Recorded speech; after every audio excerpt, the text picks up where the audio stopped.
July August হত্যায় নিজের দোষ স্বীকার করে নিহত ও আহতদের পরিবার, দেশবাসী এবং ট্রাইব্যুনালের কাছে ক্ষমা চেয়েছেন সাবেক আইজিপি চৌধুরী আব্দুল্লাহ আল মামুন। এমনকি জুলাই আগস্ট আন্দোলন দমাতে হত্যার নির্দেশ দেন সাবেক প্রধানমন্ত্রী শেখ হাসিনা এবং স্বরাষ্ট্রমন্ত্রী আসাদুজ্জামান খান কামাল।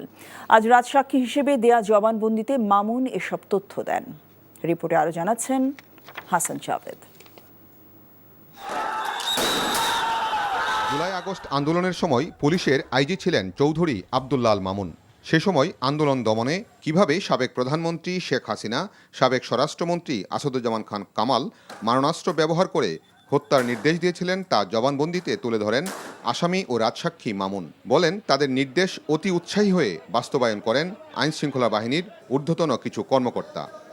প্রধানমন্ত্রী নির্দেশ কিভাবে দিতেন, তারিক আহমদ সিদ্দিকী কিভাবে বাংলাদেশের এই মানবতা বিরোধী অপরাধ গত 15 বছরে যা কিছু হয়েছে তার সাথে কিভাবে সম্পৃক্ত, স্বরাষ্ট্রমন্ত্রী কিভাবে প্রধানমন্ত্রীর কাছ থেকে নির্দেশ পেতেন, কিভাবে সেই নির্দেশ নিচের দিকে ক্যারি আউট করা হতো, এই যে সামগ্রিক বিষয় একটা ওয়াইড স্প্রেড সিস্টেম্যাটিক অ্যাটাক প্রমাণ করার জন্য যা কিছু এলিমেন্টস দরকার সেগুলো আজকের এই সাক্ষ্য তার অফিসিয়াল পজিশন থাকার কারণে তিনি জানেন বলে আদালতের কাছে তুলে ধরেছেন।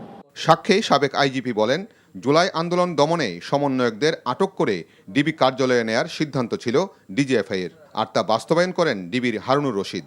সাক্ষ্যের শেষ পর্যায়ে এসে জুলাই আন্দোলনে নৃশংস হত্যাযজ্ঞ হয়েছে বলে উল্লেখ করেন মামুন। সেজন্য তিনি লজ্জিত, অনুতপ্ত ও দুঃখ প্রকাশ করে ক্ষমা চান।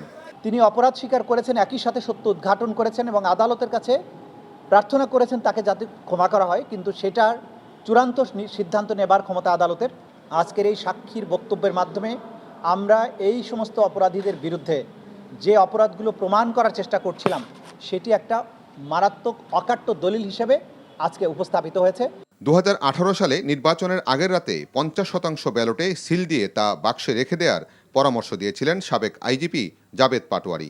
সেভাবেই প্রধানমন্ত্রীর কার্যালয়ের নির্দেশে মাঠ পর্যায়ে তা বাস্তবায়ন করা হয় বলে সাক্ষ্যে জানান Chowdhury Abdullah Al Mamun. Hasan Javed, NTV news, Dhaka. Bundle থাকলে প্রতি সেনমানিতে টাকা বাঁচবে। বিকাশ সেনমানি বান্ডেল কিনে জিতুন প্রতি লেনদেনে।